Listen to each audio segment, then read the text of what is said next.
بسم اللہ الرحمن الرحیم۔ السلام علیکم۔ دعا اور امید ہے کہ آپ سب خیریت سے ہوں گے۔ آیت اللہ خامنائی اور ایران پر امریکہ اور اسرائیل کے بے وقوفانہ اور بزدلانہ مشترکہ حملے کے بعد سوالوں کا ایک نہ ختم ہونے والا سلسلہ شروع ہے اور مجھ سے بہت سارے سوالات پوچھے جا رہے ہیں۔ کیا آپ ولی فقیہ اور آیت اللہ خامنائی کے مخالف ہیں کہ ان کی شہادت پر آپ نے کوئی ایک ویڈیو بھی نہیں بنائی؟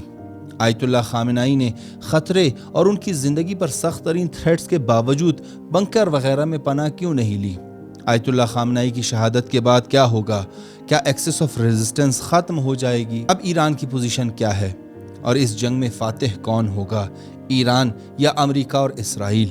اس ویڈیو میں ہم ان 5 سوالات کے جواب بیان کریں گے۔ آئیے شروع کرتے ہیں پہلے سوال سے کہ کیا آپ ولی فقیہ اور آیت اللہ خامنائی کے مخالف ہیں کہ ان کی شہادت پر آپ نے کوئی ایک ویڈیو بھی نہیں بنائی؟ اس کا جواب یہ ہے کہ نہ صرف میں مخالف نہیں بلکہ میں آیت اللہ خامنائی کا مقلد ہوں اور ولی فقیہ کا سخت پیرو ہوں، اور میں اللہ سے دعا کرتا ہوں کہ میں، میری اولاد یا میری نسل کو امام زمانہ علیہ السلام کے نمائندے کی مخالفت سے پہلے ہی موت عطا کر دے، تاکہ اس مخالفت کی وجہ سے میں اللہ کے عظیم عذاب سے بچ سکوں۔ تو نہیں، میں ولی فقیہ اور آیت اللہ خامنائی کا مخالف نہیں بلکہ پیرو ہوں، اور وہ میرے پیر تھے، ہیں اور رہیں گے۔ دوسری بات یہ ہے کہ ویڈیو نہ بنانے کی وجہ یہ تھی کہ جس دن ایران پر حملہ ہوا اس کے اگلے دن آیت اللہ خامنائی کی شہادت کی تصدیق ہوئی، اور اسی دن نماز فجر کے بعد اس کی تصدیق ہوئی۔ تصدیق ہونے کے فوراً بعد ہم نے علماء کے ساتھ رابطے شروع کیے اور فوراً کوئٹہ کے جامع مسجد میں مومنین اور علماء کے ساتھ جمع ہو گئے تاکہ اپنی ذمہ داری کے حوالے سے ایک مشترکہ لائحہ عمل طے کر سکیں، اور اس وقت ایک عجیب سوگ اور غمگینی کی فضا چھائی ہوئی تھی۔ علماء کے ساتھ طے ہوا کہ ایک ہنگامی پریس کانفرنس کی جائے گی اور ایک تعزیتی اور احتجاجی ریلی نکالی جائے گی تاکہ ہم امریکہ اور اسرائیلی قاتلوں کے خلاف اپنے غم و غصے اور تنفر کا اظہار کر کے اپنے سوگ اور غمگینی کا اظہار بھی کریں۔ لہٰذا اسی کی تیاریوں میں مصروف ہو گئے اور مومنین کی ایک بڑی تعداد مسجد میں جمع ہونا شروع ہو گئی۔ نماز ظہر کا وقت ہوا اور نماز جماعت ادا کرنے کے بعد پریس کانفرنس کے لیے میڈیا کے نمائندے جمع ہو گئے اور سینکڑوں مومنین کے ساتھ پریس کانفرنس کی، اور اس کے بعد ریلی نکالی گئی، اور ہزارہ قبرستان جو بہشت زینب کے نام سے معروف ہے وہاں پر تعزیتی اور احتجاجی ریلی کا اختتام ہوا، اور اسی طرح پہلا دن انہی امور میں گزر گیا۔ البتہ ایسا نہیں کہ ہم نے بالکل کوئی بیان ہی نہ دیا ہو، بلکہ یوٹیوب ویڈیوز بنانے کا وقت نہیں ملا۔ حالانکہ جوانوں نے سوشل میڈیا پر کئی ویڈیوز اور بیانات نشر کیے۔ دوسرے اور تیسرے دن فاتحہ خوانی میں گزری، لہٰذا انہی حالات اور اجتماعی مصروفیات اور ماہ مبارک رمضان کی کلاسز کی وجہ سے میں اسپیسیفک ویڈیو نہیں بنا سکا، اور آج یہ ویڈیو بنا رہا ہوں۔ دوسرا سوال یہ ہے کہ آیت اللہ خامنائی نے خطرے کو محسوس کرنے کے باوجود اور ان کی زندگی پر سخت ترین تھریٹس کے باوجود کسی محفوظ پناہ گاہ میں کیوں نہیں گئے؟ اس کا ظاہری اور سادہ جواب یہ ہے کہ حملے سے پہلے آیت اللہ خامنائی کی سیکیورٹی ٹیم نے رہبر معظم کو بہت کہا کہ آپ کی جان کو خطرہ ہے، ہم آپ کو کسی محفوظ جگہ پر لے چلیں گے، لیکن آیت اللہ خامنائی نے کہا کہ اگر آپ ایران کی ساری عوام کو محفوظ جگہ پر لے جا سکتے ہیں تو میں بھی چلا جاؤں گا، لیکن اگر نہیں تو میں بھی ان کے ساتھ اپنے گھر میں رہوں گا۔ لیکن اس سوال کا ڈیپ اور دوسرا پہلو یہ ہے کہ رہبر معظم کو دنیا کے سنجیدہ لوگ اور ماہرین ایک ماہر اسٹریٹجسٹ کی حیثیت سے بھی دیکھتے تھے، اور اب یہ کہا جا رہا ہے کہ کسی محفوظ مقام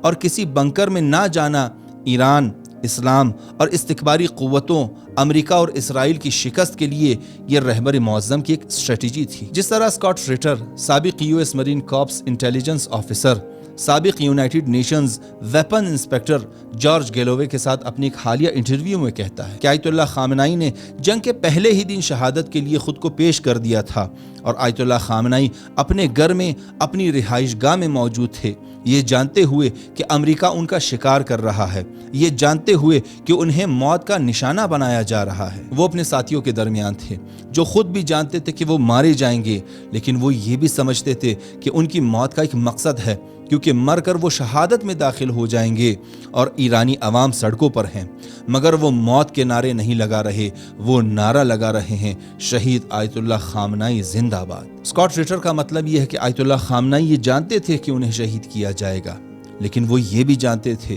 کہ ان کی شہادت ہی اس وقت امریکہ اور اسرائیل کے خلاف پوری امت مسلمہ اور خصوصاً ایرانی عوام کو متحد کرنے کا کام انجام دے سکتا ہے۔ اسی وجہ سے انہوں نے بصیرت اور آگاہی کے ساتھ جان کا نذرانہ پیش کیا۔ اسکاٹ رٹر مزید کہتا ہے کہ آیت اللہ خامنائی نے یہ درس امام علی اور امام حسین علیہ السلام اور کربلا سے لیا ہے، اور اس کا رہبر اور پیشوا امام حسین علیہ السلام ہے، جس نے آگاہی اور بصیرت کے ساتھ اپنی جان کا نذرانہ پیش کیا۔ لیکن افسوس کی بات یہ ہے کہ مسلم ممالک میں رہنے والے کچھ بدبخت نام نہاد بظاہر مسلمان اس بات کو سمجھنے سے قاصر ہیں، یا پھر سمجھنا نہیں چاہتے اور کہتے ہیں کہ ہمیں ایران اور آیت اللہ خامنائی سے کیا۔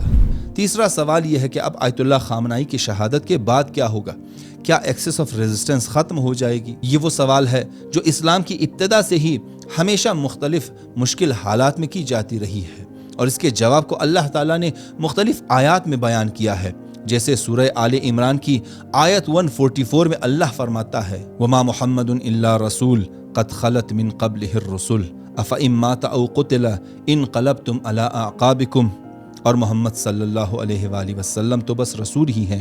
ان سے پہلے اور بھی رسول گزر چکے ہیں، بھلا اگر یہ وفات پا جائیں یا قتل کر دیے جائیں تو کیا تم الٹے پاؤ پھر جاؤ گے؟ یا سورہ بقرہ کی آیت نمبر 106 میں اللہ تعالیٰ فرماتا ہے ما ننسخ من آیت او ننسها نأت بخیر منها او مثلها الم تعلم ان اللہ علی کل شیء قدیر۔ جب ہم کسی آیت کو منسوخ کرتے ہیں یا اسے بھلا دیتے ہیں تو اس سے بہتر یا اس جیسی دوسری آیت لے آتے ہیں، کیا تم نہیں جانتے کہ اللہ ہر چیز پر قدرت رکھتا ہے؟ یعنی اللہ کی راہ میں خدمت انجام دینے والے لوگ، چاہے انبیاء ہوں، اوصیاء ہوں، علماء ہوں، یہ سب وسیلہ ہیں اور اصل کام اللہ کے ہاتھ میں ہے۔ لہٰذا اگر اللہ کا کوئی نبی، کوئی وصی یا کوئی عالم دنیا سے چلا جائے، اللہ کا کام نہیں رکتا اور اللہ اس جیسا کوئی یا اس سے بہتر وسیلہ لے آتا ہے۔ تو اللہ کے قانون کے مطابق آیت اللہ خامنائی کی شہادت کے بعد مومنین کو بالکل مایوس نہیں ہونا چاہیے، کیونکہ اللہ نے اگر اس انقلاب کو محفوظ رکھنا ہے